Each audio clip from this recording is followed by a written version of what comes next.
Skip. 2 minutes. What can I say in 2 minutes?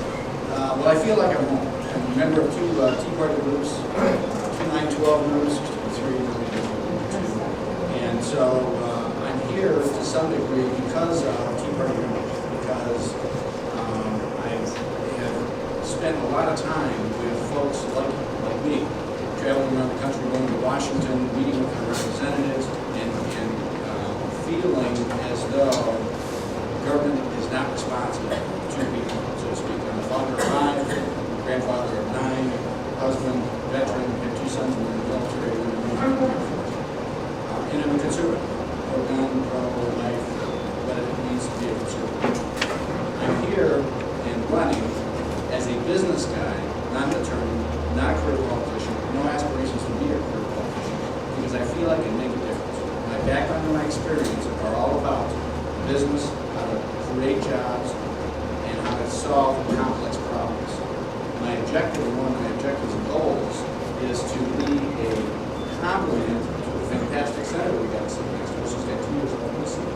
I would love to be his business complement and really help to make some serious changes in the state of Ohio that would truly make this a place where businesses want to come and do business, where we have jobs, where we have a state that's come back around, pushing back on some of the failures. So if you go to my website, www.skippolitical.com, you'll see a lot more about my background, what's going on, activities that are going on, ways you can support me, and so on and so forth. And ta-da! I did it under 2 minutes. I think No yellow card, no red card. that's a record for a politician. Thank you, Skip. Tim? Good evening. I feel like I'm home too because I had the privilege of speaking to the Corrigan County Tea Party at a rally last April. Let me start first of all for thanking you for getting re-engaged in government. James Madison said that knowledge will forever govern ignorance, and the people who mean to be their own governors must arm themselves with the power which knowledge gives. And that's what I love about the Tea Party and the 9/12s and all of you who have awoken to get back involved in the process. Because frankly, while you were away, many of my brethren were up to no good. I'm the exception to the rule. I mean, I have made a difference, I believe. I have been the advocate for the Constitution in the Ohio legislature. I've served there for 10 years. I'm the sponsor of the 10th Amendment. I am the sponsor of the amendment to the Constitution and the bill to give us relief from this god-awful federal mandated health care unconstitutional trash. Effective in the anti-government mode locally. You don't pay for each check personally because of me. If you have First Energy, you're not getting gouged on your all-electric home bill because of me. I have been thrown off of committees because I have stood up for my constituents against the political power brokers in Columbus. Not once, twice. I'm proud of that. Because you know what? They woke up and realized they need to be back on the committee anyhow because I do happen to know the Constitution. I do happen to know the laws. And so I believe that I have been the counterweight, and we need more counterweights in the legislature, and we need more counterweights in Congress. I support Sandy O'Brien because she's a counterweight to a gentleman who voted to raise your taxes. I voted against that tax increase. In fact, I voted to reduce your income taxes by 21%. I endorse Seth Morgan because Seth Morgan is a guy who's been rallying against the problems that have been going on inside the politics of Columbus.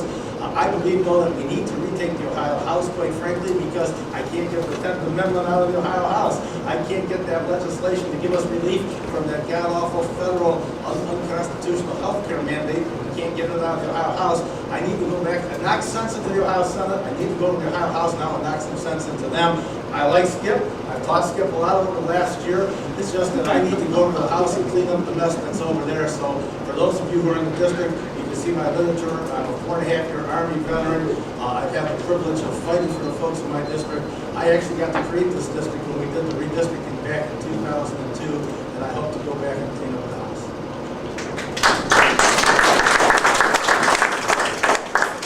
Next, I'd like to introduce you to a gentleman some of you may recognize, Steve Christopher.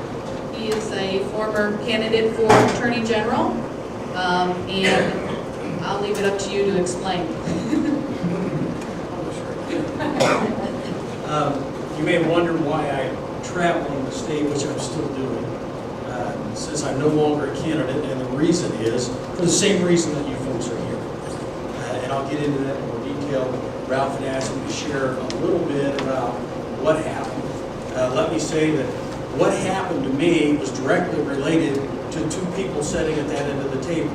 First of all, if Seth Morgan's opponent, Dave Yost, had not created this mess by listening to the ORP and jumping into the race against Seth, I'd have never been in it. Second of all, if we had someone like Sandy for Secretary of State, I'd be on the ballot. So you need to support these two people. That's step number one in cleaning up this state. For those of you who don't know, I was for a while Attorney General candidate here in the state to run against DeWine. I did not eagerly jump into that race, but when Mr. Yost jumped into the race against Seth, like a lot of people, I was really upset because that meant there was no conservative in the race for Attorney General. And I firmly believed, even at that time, that the Attorney General was going to end up being a very key position in the state, because I thought then that we would have health care. And I knew that we would need an Attorney General willing to take that battle to the Supreme Court. Now we've got two candidates. One said, the incumbent, I'm not going to, and the other, Mr. DeWine, says he will, but he said lots of things over the years that didn't turn out that way. So I don't know where we stand, but that was one of the big reasons that I got in, is I felt we needed a conservative in that race. I've never been so proud to be part of anything in my life, because at the time Yost got out, everyone said it was impossible to get someone else in, because there was only 2 weeks to get the ballots, signatures. And people from Cleveland to Cincinnati got together, and in 4 or 5 working days in a snowstorm got over 3,000 signatures, which is unheard of. It's never happened in the state before. But that is a sign of the power you folks have if you get organized and you put money to it. So, you know, we're not done by a long shot. We're just getting started. For those of you who don't know what happened after that, I filed my petitions, and the Secretary of State subsequently said that I didn't file enough to get on the ballot. It takes 1,000. I filed, according to the receipt they gave me, 2,750. I filed in the Supreme Court to get on the ballot in the Supreme Court, and a fairly unprecedented move turned down my request to be what's called a provisional candidate. That's where they put you on the ballot until they decide the case. Ballots were being printed even at that time. When the Supreme Court said no, that basically decided the race without deciding the case. There's no way with our early voting system that we have now that I could have won the race, even if subsequently I had won in the Supreme Court, because 25 to 40% of the ballots were being cast without my name on the ballot. So at that point, I dropped the case. But that's not the important thing of why we're here tonight. The important thing is that you're awake now. After several years of the American people being asleep, we're awake. We have the chance to change our system. And we can do it. We have to start in Ohio, and we need to do 2 things. One, we need, in my opinion, to infiltrate and take over the Republican Party.